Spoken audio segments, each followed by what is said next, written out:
Iran যে কোনো সময় এবং যে কোনো দিন প্রতিক্রিয়া জানাতে সর্বদা প্রস্তুত।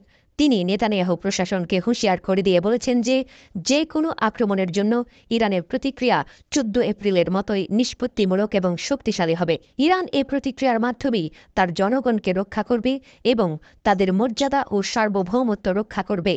বছরের পর বছর ধরে শক্তি সঞ্চয় করেছে ইরানের সশস্ত্র বাহিনী, যে কোনো পরাশক্তির সাথে টক্কর দিতে সক্ষম। আইআরজিসি হায়দারি জানিয়েছেন, ইরানের সশস্ত্র বাহিনী তাদের জেনারেল কমান্ডারের অধীনে সুসংহতভাবে কাজ করছে।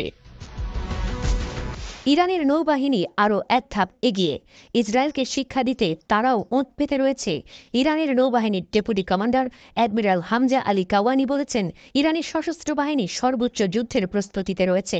তিনি পুনর্ব্যক্ত করেন, ইরান তার সার্বভৌমত্বের যে কোনো লঙ্ঘনকে ধ্বংসাত্মক প্রতিক্রিয়া দিয়ে মোকাবেলা করবে এবং দেশটির স্থল, নৌ এবং বিমান সক্ষমতা তাদের সর্বোচ্চ পর্যায়ে রয়েছে।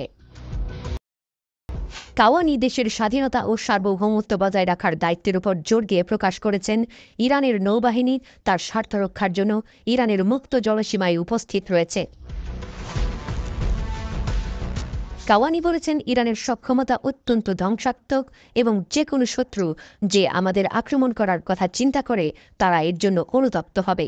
এই কর্মকর্তাদের হুঙ্কার কি ফাঁকা বলি আর কাগুজে বাঘ, নাকি আসলেই ইরানের সেনাবাহিনী বিশ্বের অন্যতম সেরা?